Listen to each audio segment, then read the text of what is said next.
culture scientifique, on va essayer les sciences. Et on va pas se rater cette fois.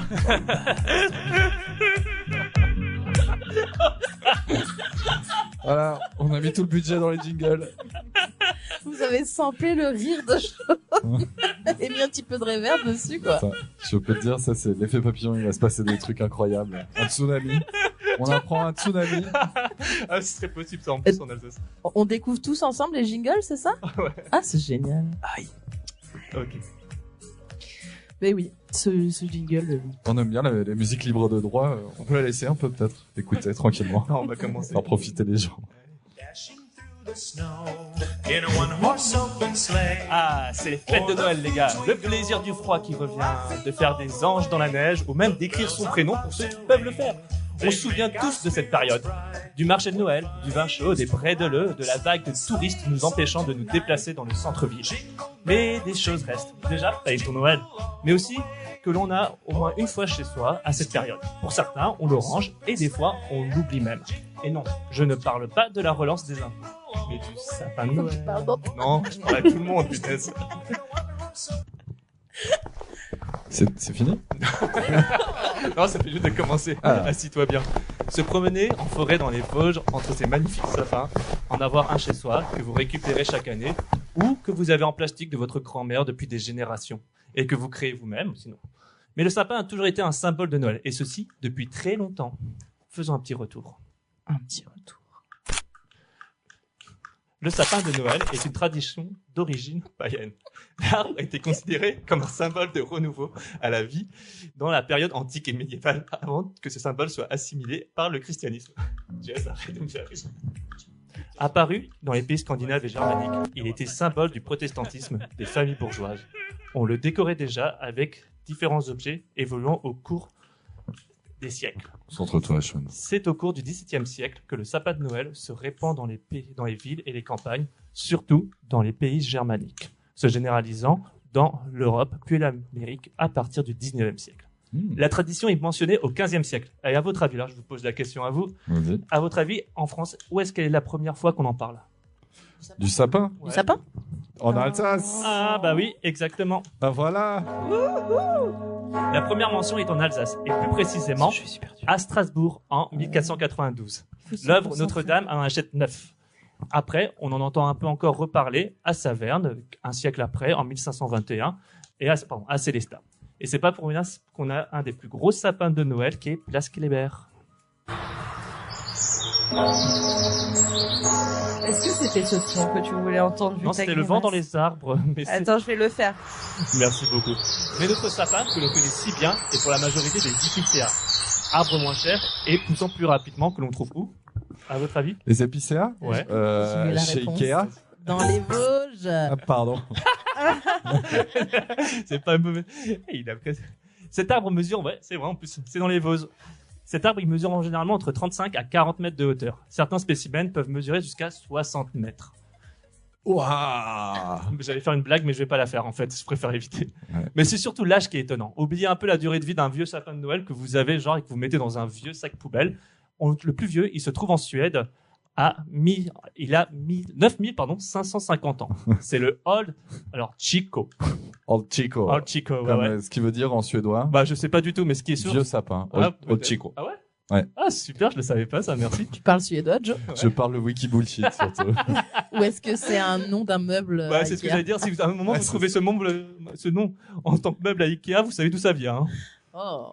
Ikea. Non. Arrêtez de spammer les jingles. On n'a pas le droit de faire de la pub. On fait pas de pub, là. On peut dire deux autres marques si vous voulez de meubles. Vas-y. Ah, là. Alors, 2 marques de meubles. Darty et Conforama. Oh, putain. Voilà, c'est bon. Le mec est un scientifique. Hein. C'est mon passe-temps de balader dans les magasins de bois. Mais en dehors de cet âge, ce qui est intéressant aussi, c'est de connaître un peu l'histoire et les sciences. Est-ce que vous vous rappelez du printemps 2016? Est-ce que vous vous rappelez quel temps il faisait? Est-ce que vous vous rappelez, est-ce qu'il pleuvait? On a perdu GRS et Joe, Ouais, ils sont merci, sur les jeux. Alors, le jeu, là. printemps 2016, ben, moi, je peux dire que c'était le première édition, l'année 0 du Pelpas Festival. Et tout au début, au montage, c'était en mai, donc, et ben, il pleuvait sa race. Ah ouais? Ouais, C'est on vrai. a monté le chapiteau Ah oui, je m'en sous la pluie, on avait des bottes, c'était très très gadou. Donc il faisait peut-être pas très beau au printemps 2016. Et 2015, tu te rappelles?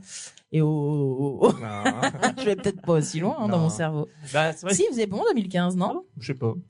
Non, pour la plupart, c'est pas facile de s'en rappeler. Et ben, les arbres, eux, ils ont la capacité et la faculté de s'en rappeler. C'était une question piège en Et fait. ouais, en fait. En effet, c'est grâce aux cernes des arbres. Donc, les cernes, c'est pas ce qu'on trouve sous nos yeux, c'est les rayons que vous voyez dans les troncs d'arbres lorsque vous coupez un arbre. Vous savez ce qu'on dit normalement qu'il faut compter pour connaître l'âge de l'arbre. Bah, pour une fois, c'est vrai. Les cernes, que l'on appelle aussi anneaux de croissance, c'est la croissance de l'arbre en fonction des saisons. En effet, durant le printemps et l'été, l'arbre croît, il augmente le volume de son tronc. En automne, le temps étant plus froid, la croissance est plus faible, s'arrêtant complètement en hiver, formant la séparation des saisons. Ainsi, avec une période saisonnière chaude, notre arbre va grandir rapidement, et si la période est froide, il va grandir plus lentement, et donc ses cernes seront plus petites. Et ça, c'est pour tous les arbres. C'est quasiment pour tous les arbres. Je pense qu'il y en a un ou deux qui doivent pas être dans la règle. Mais cette technique, elle nous sert pas mal. Et dans le monde entier, elle va nous servir. Par exemple, ils ont étudié, je donne une petite information scientifique là-dessus, genre ils ont étudié des épicéas, des fossiles d'épicéas du Québec, et ils ont daté qu'en 1258, il y avait un hiver très froid. C'est-à-dire qu'il n'y avait pas du tout de printemps, c'était une période glaciaire juste pour cette année-là. Et ils ont retrouvé la même chose dans des fossiles d'arbres en Mongolie. Et en fil de ça, ils ont compris qu'en fait, il y avait une activité volcanique qui avait recouvert l'ensemble de la planète Terre. Waouh. Et- Tu sais qu'aux États-Unis, il y a une forêt qui s'appelle la forêt pétrifiée. Ouais, j'avais entendu parler de ça là, oui. Ben, c'est intéressant aussi ça. Hein. Vous nous ferez un tuto la prochaine fois, Monsieur Shawn, sur la forêt pétrifiée des Tu veux- États-Unis, tu s'il veux vous plaît. Tu veux que je t'explique comment faire des fossiles? Ouais. D'accord, on y Mais reparle. non, mais ça m'intéresserait de connaître. Là, tu parles de ce genre de choses. Bah, je trouve que c'est un petit lien quand même. Je suis pas folle, hein. Mais c'est peut-être un mec qui a décidé de tailler des pierres en forme d'arbre. Non? Mais non, mais ça Je sais pas. expliquerait. Non, il y en a existe. Hein. Expliquez-moi le phénomène, Ce s'il vous serait plaît, un mon ami complot jaune. Un complot, le complot de la forêt pétrifiée. J'ai compris. Petrified Forest. Pas des raptors. Continuez, s'il vous plaît, mon ami jaune. D'accord, très bien. On va finir aussi. Et Euh, maintenant, attends, on peut faire juste Jérémy. point jeu. La vidéo va pas du tout là. Hein. Excusez-moi, je reviens dans la. J'essaie de partager en fait ce qu'on est en train de se dire Oui, bah, ça sur prend 2 Facebook. minutes, Mais du coup, normalement. moi, j'ai pris environ 15 minutes parce que je suis assez mauvais avec les internets, tout ça. Veuillez m'excuser, hein, j'ai réussi à Ouais. faire partage de co, c'était génial. pas de souci. Maintenant, Allez, c'est parti, je reprends. et maintenant qu'on a compris l'âge, est-ce que vous savez comment calculer la hauteur du sapin? Non, Shawn. Ouais, je sais. Ah ouais Vas-y. Avec un ruban. Un mètre ruban. Donc tu vas monter jusqu'au haut du sapin avec un ruban? Ouais, Ah, c'est pas mal ça. Un Ouais. peu Tarzan, quoi. T'es un peu le Tarzan de la tout à cathédrale. fait. C'est possible en tout cas. Voilà. Et ben sinon, il y a quelque chose d'un peu moins compliqué et qu'on va utiliser, c'est le théorème de Thalès. Moins compliqué. T'as appris ça au collège? Ah ouais, bah tu sais quel âge j'ai? Tu sais où était le collège? Tu préfères quelle solution du coup, Jess? Tu grimpes à l'arbre ou... Moi, je grimpe à l'arbre. C'est con qu'on ait pas eu ton Noël organisé, sinon je serais allé en forêt. Hein. Jess, elle coupe l'arbre et ensuite elle regarde combien il fait. Mais pourquoi j'irais mesurer des arbres déjà? Parce que des fois, il y en a qui doivent le faire. Ouais, Non, eh ben. mets-toi en situation, tu te balades dans la forêt et là tu tombes devant un arbre et fais oh dis donc, tu sais combien il mesure cet arbre? Bah ouais, ça serait pas mal. Hein. Ah bah si je me souvenais du théorème de Thalès, je pourrais le calculer. Vas-y. C'est quoi en fait, Alex, le on est avec toi, là. théorème de Moi, Thalès? j'aime bien le théorème. J'aime bien le théorème. J'écoute. Hein. Je joue, mais j'écoute. Allez, je vais en parler aussi les derniers points. Courage. Je suis Ouais, là. ouais, je non, suis mais à on est à je donf, prends des on notes. est hein. grave. Heureusement que t'es là. Hein. Oh, bah, arrête. Thalès de Milet, c'est un philosophe savant grec né vers 1625 avant Jésus-Christ et mort avant 1548. Pardon. Il faisait partie des 7 sages de la Grèce antique. Il est très connu pour avoir fait ses découvertes en mathématiques et surtout en géométrie, dont le fameux théorème de Thalès, qui avait permis, d'après la légende, de calculer les pyramides. La hauteur des pyramides. Ouais, la hauteur des pyramides. Et donc, cette idée, c'est la même chose que l'on va faire. Ouais. Alors, on va vous rappeler vite fait qu'est-ce que c'est le théorème de Thalès pour ceux qui l'ont oublié. Oui, moi j'ai oublié. Allez, Thalès. Vous prenez un triangle, d'accord? Et vous tracez une droite parallèle à un des côtés, qui passe par les 2 autres côtés. Ça va jusqu'ici? Non, t'as perdu Jess. Quelqu'un a un bout de papier et un stylo. Attends. Tu fais un triangle et, Ouais. et tu fais une droite qui est parallèle à un des côtés et qui du coup coupe les 2 autres côtés. C'est exactement ce qu'il vient de dire. C'est ça. Attends 2 minutes. Attends, il a une ardoise, moi Ouais. je prends l'ardoise.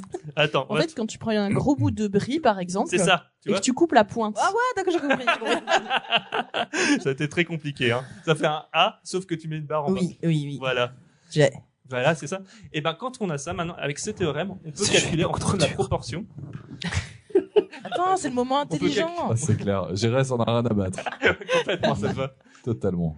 C'est grâce à ce théorème qu'en fait que Thalès a remarqué que en fonction d'une époque de l'année, en fonction de l'ombre, donc en prenant l'ombre d'un humain par exemple, quand l'ombre est la même taille que l'humain, il peut faire un calcul de proportion avec la pyramide. Et donc on peut aussi faire la même chose avec un arbre. Et une de ces techniques est déjà utilisée. Là, tu m'as perdu, là. Et ouais, je sais. Je te montrerai en dessin, ce sera plus simple. Attends, on Mais prend si un humain. tu as perdu Joe, on pourrait recommencer parce que je pense qu'on a perdu aussi les auditeurs d'accord, auditrices. ça marche. Si on a perdu Joe, on a perdu tout le monde. Hein. Alors, on va expliquer ça de façon plus simple. Alors, tu prends un humain. Tu prends un humain, Tu regardes son nombre. tu prends son nombre. Là, tu te dis, ah, les pyramides. Non, Mais en fait, fait, là, Tu tu prends m'as son perdu. nombre à quelle heure? En fait, c'est au moment où l'ombre, elle fait la même taille que l'homme. ouais. Et du coup, Et donc là, tu as deux côtés, d'accord?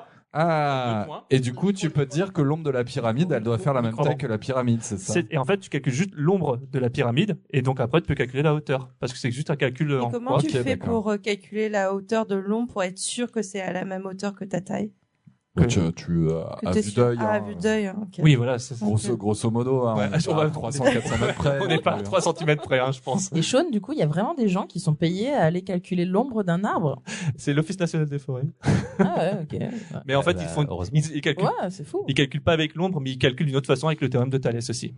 Bah, du coup, moi, j'ai pas compris le lien entre l'ombre et la Mais- diagonale, Mais là. non, mais Jess. Écoute, moi, j'étais très nulle en maths. Pardon. J'ai des lacunes à rattraper en maths, alors je veux bien essayer de comprendre, mais il faut m'expliquer.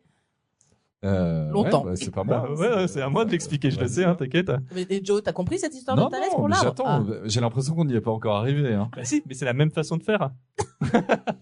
Tu prends à la place du pyramide, tu prends un arbre, ça marche très bien comme ça aussi. Mais comme eux, ils doivent, t'es Quoi comme, Non, mais j'ai pas compris l'intervention. Et si un auditeur a compris, il fait un petit WhatsApp à Bernadette pour nous expliquer, s'il vous plaît. ouais, c'est Est-ce ça. qu'on a des réponses un peu sur Est-ce que les En gens live. peuvent nous envoyer une... questions d'interrogation sur les théorèmes de Thalès là? Non, il n'y a rien. Non, Bah, non. je peux Merci comprendre. en tout cas, vous êtes 7 à nous écouter. En tout cas, on vous passe le bonjour. On fera une dédicace personnalisée pour chacun. Attends, on est 7 sur Facebook, mais on est combien sur Twitch? Moi, je pense qu'on est 800 sur Bon, Twitch. bref, je vais finir là comme ça vite fait. En Non, gros- non, on prend le temps. Ah oui, on peut Ah oui. prendre le Panique temps. pas, on a le temps. Et en fait, c'est marrant parce que je suis en train de regarder le live et quelqu'un a mis en fait la possibilité d'avoir la traduction de ce qu'on dit. Alors, comment ça, la traduction Moi, de je veux Bah, savoir c'est-à-dire je veux qu'en savoir fait- la fin du théorème de Thalès clair, avant toute chose. on se disperse un peu. On se disperse Alors, complètement. Non, mais il y a nos paroles en fait. Ah, d'accord. Te dire les sous-titres? J'ai les sous-titres de ce qu'on dit. Oh mon dieu. Et ben, le théorème de Thalès sera expliqué dans toutes les langues. Oh mince. Grâce à toi, les Allemands qui ne connaissent pas encore le théorème de Thalès, ils vont pouvoir avoir accès à Pour cette calculer les En arbres. direct, quoi. Je sais pas si tu vois. Allez, Génial. Alors, juste on récapitule. on récapitule, on en était où là? on On prend un calculait humain. la pyramide par rapport Alors ouais, à l'ombre, tu prends d'accord? l'humain, il a son ombre qui fait la même taille que lui. Tout à fait. Tu prends la Le pyramide. terroriste de Thalès. Tiens. Le théorème de Thalès. Voilà. On y va. Comment on enlève les sous-titres, Joe? Parce que je crois qu'il y a n'importe quoi qui est dessus. Bah, si c'est fait automatiquement. À l'époque, je m'en battais les couilles que Thalès, il a inventé les triangles. Et il a pas inventé les triangles. Moi, tu vois, je m'en battais les couilles. Je crois que c'est chacun qui les met s'il veut, en fait. Ouais, c'est ça. Ah, donc c'est moi qui suis Google, en fait. Je pense que c'est toi qui suis Google. Donc, il y a un humain, Un une humain. histoire du Un Il humain. a une ombre. Alors, il y a un humain. Il a une ombre. Il a une ombre. Ah, on dit à 15h à peu près. son Ouais, c'est ombre. ça. On va dire. Non, on va dire 17h, c'est plus réaliste. Bon, À avant la 17h. En Mais il fait printemps. nuit à 17h. Non, au printemps. Au printemps. Un humain au printemps à 17h. Non, plutôt vers midi, ça sera mieux, je pense. désactivé. Mais midi, le soleil, il est en haut, du coup, son ombre, elle va être toute petite. Ça dépend où est-ce que tu te Hémisphère situes. sud ou nord hein. Hmm. Ah ouais, du coup, C'est ça, voilà. Bon, on s'en fout. On s'en fout. Attends, mais pourquoi je comprends pas, la Terre elle est plate? Donc de toute manière ça change rien. C'est pas faux. Ouais, c'est vrai. C'est pas faux. C'est pas faux. Voilà. C'est pas faux. C'est Et pas si la faux. Terre était triangulaire et que c'est Thalès qui avait tout manigancé depuis le début. Ah. Bref. On prend un humain. Là, ça devient compliqué, là. Son ombre fait sa taille. Ouais. Et donc, au même moment, au même endroit, la pyramide qui est à côté de lui. Donc, c'est en Égypte, forcément, du coup. Oui. Bref. La pyramide, il y a d'autres pyramides, tu me Ça diras. pourrait Ouais, être non, une mais c'est en pyramide Égypte. encore. C'est ça, Ok. l'Égypte. Donc, la pyramide qui est à côté de lui, elle a une ombre qui fait la même taille qu'elle. Voilà, c'est ça. Et donc, il calcule juste la taille de l'ombre de la pyramide. Ouais.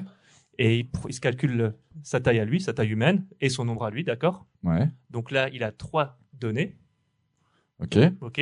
Et donc, par un produit en croix, il arrive à trouver la taille de la pyramide.